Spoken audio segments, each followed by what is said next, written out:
Congressman Ro Khanna is with us for the hour.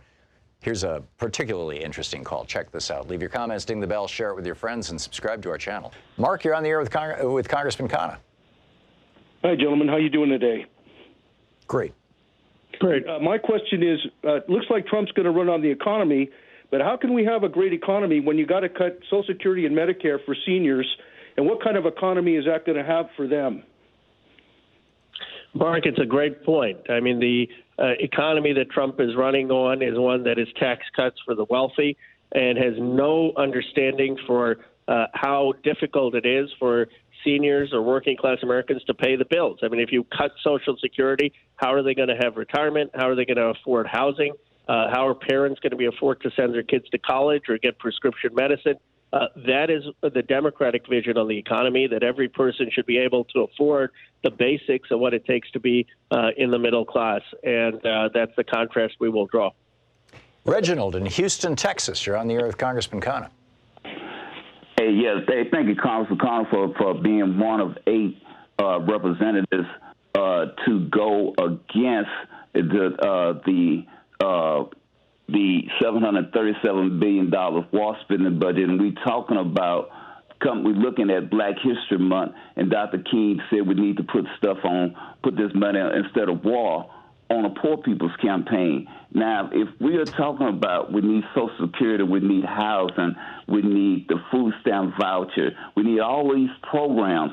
And if you and what Bernie Sanders said were true, and I could not support you for that, why did all of the Democrats go and vote for this, and we didn't do what you guys suggested? We could have negotiated, because that opened up war for Iran, and then cut social services and programs for $737 billion that has been tripled and duplicated since 2002.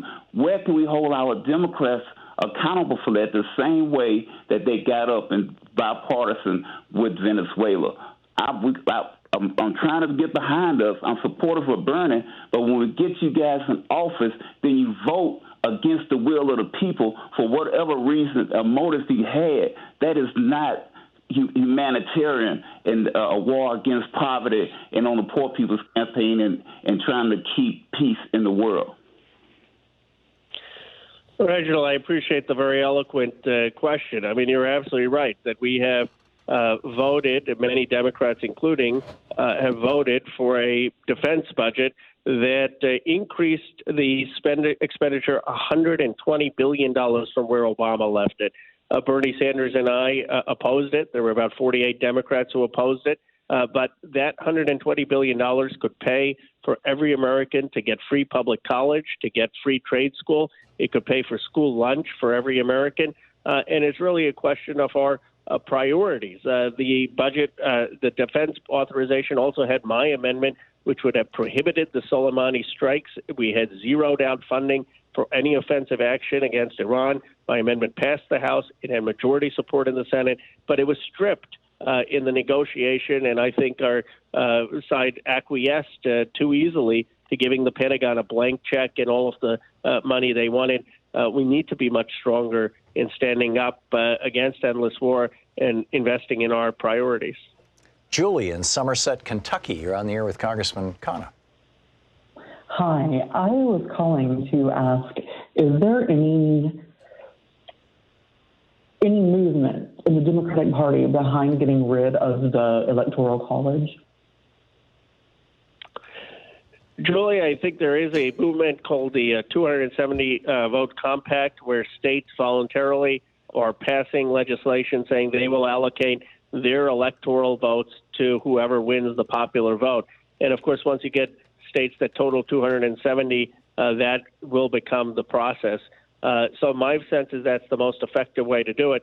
In the meantime, we need to campaign in these states and realize that we did have a president very recently, Barack Obama, who overwhelmingly won the Electoral College twice.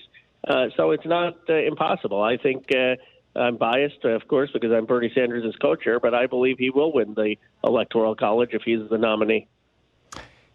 Suzanne in Rocheron, Texas. Am I saying that right, Suzanne?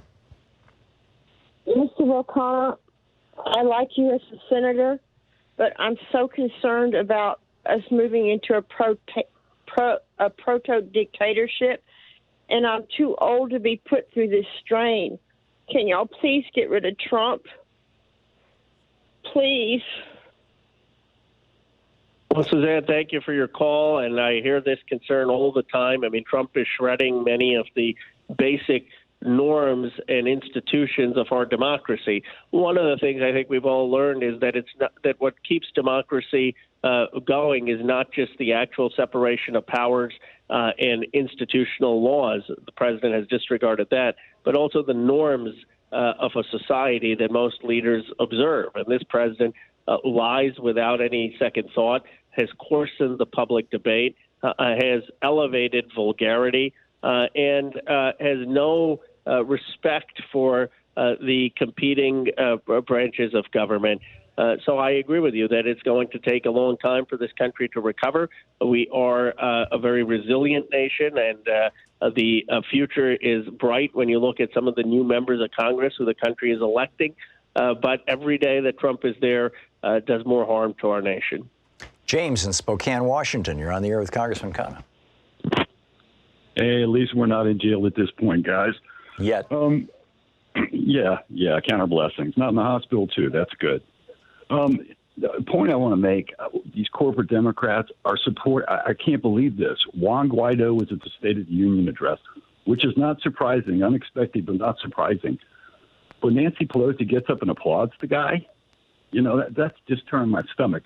But the thing that may be more important, is it possible that these corporates are trying to privatize the stock market, that they're buying back their stock, and that way in a crash, at least they as a group would not suffer? Is that what's going on with that stuff? I think the stock market's already privately owned. Congressman? Well, sir, I did not stand up and clap for Guaido, and I think this is a case of American military intervention or foreign policy overreach that is not in our interest. I mean, the biggest thing we could do for Maduro, and I don't think Maduro is a good actor. I mean, he has hurt his own people. When I had met with President Carter about a year ago, Carter was concerned that the elections weren't fair and free. But what we're doing is giving Maduro a huge advantage when we go and intervene. He goes and rallies his people saying, look, the Americans are intervening in our process. So it's not just that there's a moral concern. It is politically naive to have this policy. What we should be saying is let Mexico, let Uruguay, let the Pope mediate, let's have regional mediation. America has no interest in this kind of excessive intervention. Greg in Naples, Florida. You're on the air with Congressman Khanna. Hello. I just would like to know what the congressman thinks we can do to cut through the corporate media bias, especially from MSNBC and Chris Matthews suggesting that Bernie would be for public execution when I think Bernie is actually against the death penalty.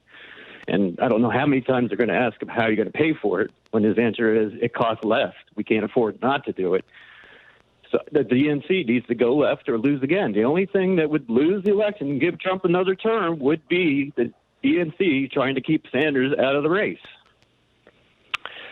Well, Greg, I appreciate it. One of the things we're all doing is listening to Tom's show. That's an alternate media. And I'll tell you something, and I'm not saying this just to flatter Tom. When I go out campaigning, I get more people telling me that they heard me on Thom Hartmann's show than that they heard me on MSNBC. So I think there are a lot of alternative media forums that we need to take advantage of.